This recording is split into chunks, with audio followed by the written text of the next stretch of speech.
Hi, listen, I've been in university for a couple of years now, and first of all, I would like to say that people really set my expectations high for this. I'm not gonna go ahead and say that. Well, that was a waste of time. But I will say that it really isn't for everyone. And as a person who values learning and knowledge, I do find some value in university. Or at least that is what I would say if I didn't have to constantly fight the system who keeps assigning me the worst possible professors in the history of mankind. And since I'm a nice person who rants instead of punching in the face, I want you to stay with me as I complain about the worst types of professors in college.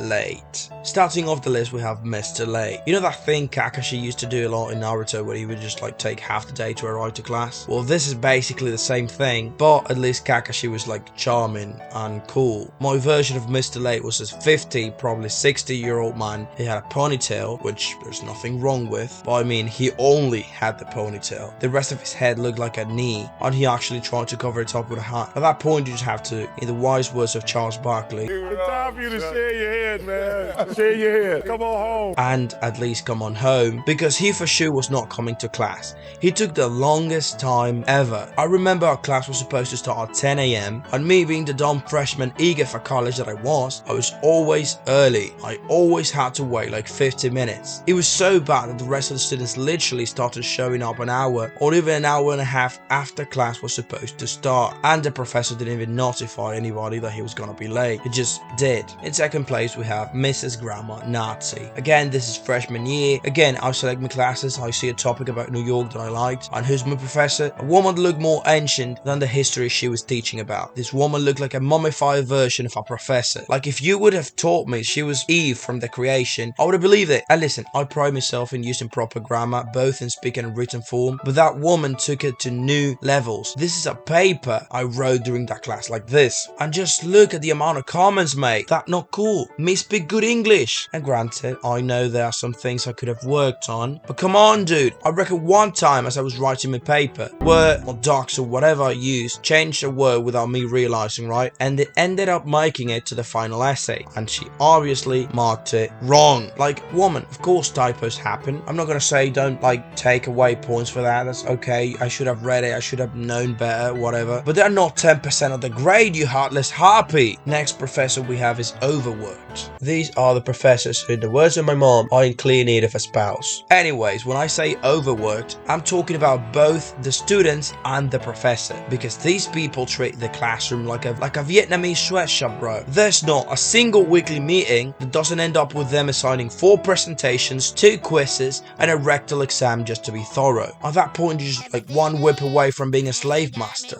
I am not against doing the work, but like, come on, dude. You have to understand that your class is not the only one I have scheduled for the day or the week or the semester, so back off. I really never understood why they have to do that, because if you're a professor in a class with 50 students, wouldn't you want to make it as easy as possible for yourself? I mean, they probably have a lot of time in their hands, but you know, I don't know, go play bingo or something. Number 4 is I don't care. Doesn't need too much of an explanation, but you know when you see it. The kind of professor has people talking all over the classroom, people in the back eating food so greasy you can see through the paper bags, people on the phones, some guy just casually making out with his girlfriend, and all that in an audience of less than 15 students because they can't even be bothered to take attendance. They really couldn't care any less about what the students do, and honestly, I kinda like them because they are usually people that seem, you know, like you could vibe with, but when you take into consideration the cost of tuition and that the class is usually like 2-3 hours long, then you might really want them to teach at least enough for you to say it was worth it. But no, they just cruise through their whole allotted time like those teachers you had in high school, which is another video I'm gonna be making soon, so stay active. Like, my dude, I don't care if your cousin went to Australia last week unless he was eaten by a dingo.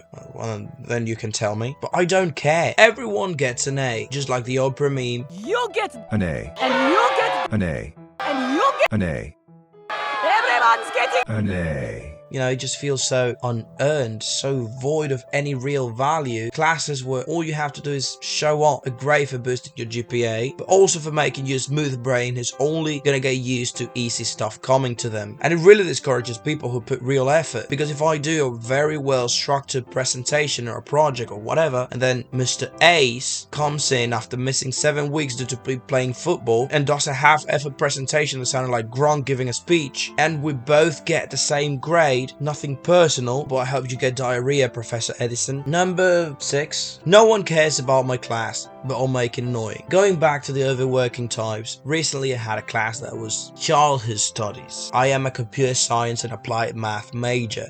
I'm here to tell you right now, we don't care. Let me tell you We don't care. Jerry. If little Timmy was slapped twice a day and thrice on Sundays and told not to cry about it in the 50s. First off, because it's no longer the 50s, and second of all, because it holds absolutely no relevance to my hopefully future career. And then Mr. Cena, a slight variation of his real name, would just have us do paper after paper after paper, watch a half-hour video to then react to it in a 2-page essay, and the straw that broke the camel's back for me was a dumb grid I had to fill with a lot of information scattered among 5 different readings and 2 exams on top of that. You know, I understand that we have to become well-rounded professionals and learn about everything, but really, the fact that they had babies up in balconies or tied up so tightly that they were basically frozen solid covered with their own poop, is that really gonna help me when I have to compete for job interviews with 12-year-old Chinese or Indian dudes who freaking hacked the Pentagon in the first week of coding? How is that gonna help me out there?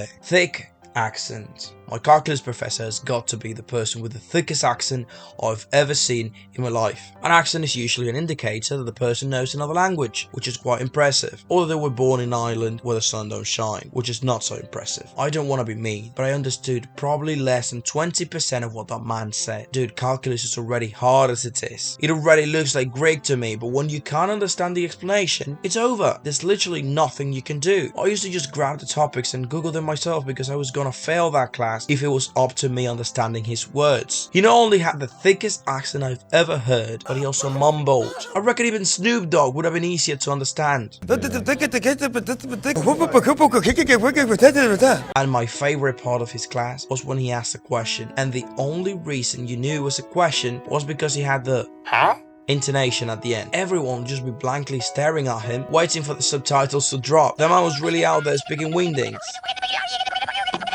And the last one for this video. I mean, I still have some more, so we're gonna have to do a part 2 of this. But yeah, the last one for today is gonna have to be what I call the Farnsworth, also known as the I've talked previously about some more professors I've had, and it's almost as if our requirement to be a professor was having one foot in the grave, because these people have been teaching for longer than my parents have been married. And you can clearly see signs of brain cells dying. They forget assignments, they take forever to post the grades because they can't even use computers. They probably don't even know what a calculator is. That might be why we're not allowed to use those devilish devices. Everything from the way they talk, to the way they walk, to the way they dress screams that they should not be teaching the current generation when they look like they got stuck in an iceberg for 60 years. I'm honestly surprised they don't ride horses to school. There are people who could be your granddad's granddad, and they have been professors for so long that they don't even remember what it was like to be a student. Please, Fry, I don't know how to teach. I'm a professor. They're so off touch that I would not be surprised if one of them tried to hit me with a ruler if I answer a question wrong. I know they're probably not watching this video, but if you, kind sir, got lost in the interwebs and somehow found this channel, please take it from me and please retire. Alright, the video is over. In the comments, let me know some of your experiences with professors and which type you consider the worst. I'll be reading, I promise. Anyways, as always, like and subscribe if you feel like it. Be good to your family, drink some water, and touch the grass every now and then. That's it. God bless you.